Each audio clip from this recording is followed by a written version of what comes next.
c'est le moment pour moi d'accueillir Fabrice Bonifay, du coup, directeur général, directeur du développement durable, directeur général. Tu sais, le buzz sur les réseaux sociaux. Oups. Voilà. Fabrice, merci d'être là. Et merci pour ton soutien, effectivement. Nous, on note côté Amititud, et on l'a vu sur toute la journée ensemble, une élévation en termes de maturité sur les sujets. On rentre de plus en plus dans le détail. D'un côté, il y a le consommateur de plus en plus actif. De l'autre côté, il y a la CSRD qui arrive, et ainsi de suite.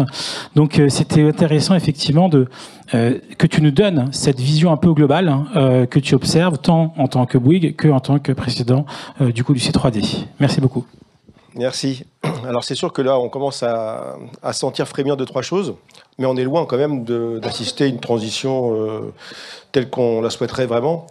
Parce que en fait, les fondamentaux n'ont pas encore complètement changé sur l'évaluation de la performance, et c'est ça qui pose problème aujourd'hui. Car on compte toujours ce qu'on gagne, mais on compte toujours pas ce qu'on doit aux déterminants du business. Et tant qu'on ne changera pas cette règle du jeu-là, ça va être difficile d'être crédible en fait dans nos approches. Alors qu'est-ce que j'entends par là? C'est que aujourd'hui, exploiter les matières premières qui sont utiles à nos business, donc de tout ce qui est issu de l'économie extractive, qui nous permet de fabriquer nos produits, eh bien, on n'a pas véritablement de compte à rendre à la nature quand on exploite ces matières premières, dans la mesure où on ne nous oblige pas à régénérer, restaurer, protéger ce qui, en fait, sont pour nous les déterminants du business. Alors, la CSRD va changer peut-être un petit peu la donne, mais bon, on est dans la dernière ligne droite pour préparer ce premier exercice 2024 qui va nous obliger à établir donc durant l'année prochaine le fameux rapport de durabilité en double matérialité. Et ça peut peut-être commencer enfin à changer la donne, parce que les entreprises vont non seulement devoir faire l'évaluation de leurs impacts sur les écosystèmes, l'évaluation financière, mais aussi bien sûr prendre en compte l'évaluation financière de la matérialité financière en tant que telle, c'est-à-dire tout ce que les écosystèmes, en se déréglant, génèrent comme désagrément dans l'exercice de nos entreprises. Et là, à partir du moment où il y a cette évaluation qui va être faite en double matérialité, il va falloir qu'on définisse des cibles de progrès qui vont être auditées par un organisme tiers indépendant, in fine, d'abord en assurance modérée et puis dans quelques années en assurance raisonnable, et qui doit nous conduire en fait à prendre en compte les sujets qui sont les plus importants vus de nos parties prenantes. Donc c'est pas l'entreprise qui se fixe elle-même les sujets qui sont pertinents, elles doivent les faire valider en fait par un panel de parties prenantes les plus représentatives possibles sur ce qui est important de compter dans la prise en compte de la performance globale. Parce qu'aujourd'hui, hélas, Madame la députée, lorsqu'on fait l'arbitrage entre le social, l'environnement et l'économique, c'est toujours l'économique qui gagne aujourd'hui. Et parce qu'il n'y a pas cet équilibre des trois cercles qu'on avait pressenti au début de l'approche du plan durable. On s'est dit voilà, trois cercles équilibrés, on prend des murs équilibrés. C'est pas vrai, c'est pas ça qui se passe du tout. Le pognon l'emporte toujours majoritairement, et ça pourra pas durer très très longtemps. Alors les enjeux, on les connaît. La COP28, c'est en ce moment. Donc, il reste 288 gigatonnes de CO2 à émettre dans l'atmosphère. Au rythme actuel des émissions mondiales, on est à 51 gigatonnes par an. Donc, on aura breaké les 1,5 degré en 2031 au rythme actuel, c'est-à-dire 69 ans avant la date fatidique. Donc, c'est juste absolument dramatique.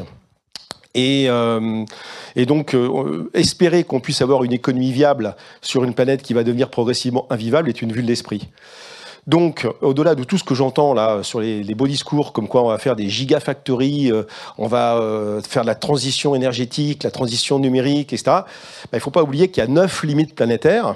Et dans la CSRD, d'ailleurs, il y a 12 ESRS qui reprend une grande partie de ces limites planétaires, et qu'il y a quand même un gros sujet qu'il va falloir qu'on prenne en compte maintenant, c'est l'utilité sociale des produits et des services que nous mettons à disposition de nos clients. Parce que dans le monde dans lequel on va rentrer, il y a des entreprises qui vont certainement pouvoir avoir des perspectives dites de croissance. Là, ça fait jouir tout le monde, la croissance. Mais il y en a d'autres, non. Rendre plus vert des choses qui n'auraient plus existé, ça sert à rien en fait. Donc, nous, au C3D, on essaye d'accompagner nos membres aussi sur cette notion de raison d'être, c'est-à-dire à l'utilité de l'entreprise en termes de qu'est-ce qui manquerait à l'humanité si mon entreprise n'existait pas? Si en réfléchissant à ça, on se dit pas grand-chose, on peut se poser la question. Et puis, qu'est-ce qui irait mieux si mon entreprise n'existait pas? Et là, ça pose la question des externalités négatives, parce qu'on peut faire mal des choses qui sont utiles, et faire mal des choses qui sont utiles, c'est ça qu'il faut pouvoir améliorer dans le temps. Et donc, le transfert d'un enjeu à l'autre, tous les enjeux sont interdépendants. Alors, je prends un seul exemple. Tout le monde veut faire des énergies renouvelables. Là, c'est la grande mode. On veut faire des batteries, etc. C'est très bien. C'est sûr qu'il faut décarboner. Hein. Le mix mondial, il est à 83% carboné aujourd'hui. Et toutes les capacités installées en ENR qu'on va pouvoir mettre en place, c'est bien, à condition que ça ne vienne pas s'empiler sur des capacités fossiles qu'on ne désinstalle pas aujourd'hui, la plupart du temps. Donc pour l'instant, il n'y a pas de transition. On ne fait qu'empiler du propre sur du sale. Mais il faut savoir que ce passage aux ENR et ce passage au tout électrique va avoir une incidence majeure sur une autre des limites planétaires qui est les réserves en métaux. Et lorsqu'on regarde un petit peu ce qui reste comme métaux, la concentration des métaux dans les mines, et notamment les métaux qui sont les plus utiles à la transition, à commencer par le cuivre, on s'aperçoit que ça ne va pas passer, parce qu'il faudrait qu'on multiplie par 3,5 la production de cuivre entre maintenant et 2040 pour soutenir les projections des entreprises sur leur passage au tout électrique.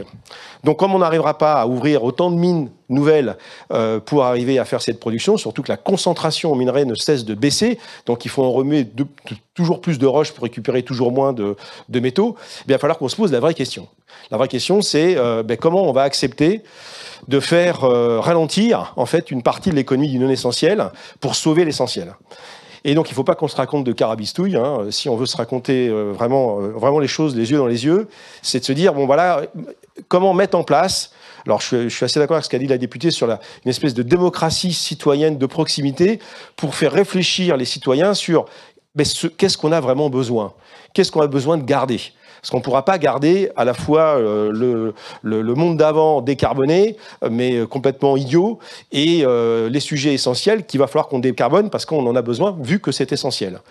Et ça, il faut qu'on commence maintenant, parce que ce ralentissement de l'économie, il va commencer, là, dès maintenant, parce que l'approvisionnement pétrole de l'Europe, de toute façon, est en train de baisser déjà, et que l'accès aux métaux, pas de peau, il y a très peu de réserves minières aujourd'hui en Europe, donc on est très dépendant des pays producteurs, et de croire qu'on va pouvoir rattraper notre retard sur ce qu'une autre dame a dit tout à l'heure sur notre capacité de production en ENR dans les 10 ou 15 ans qui viennent, c'est une vue de l'esprit.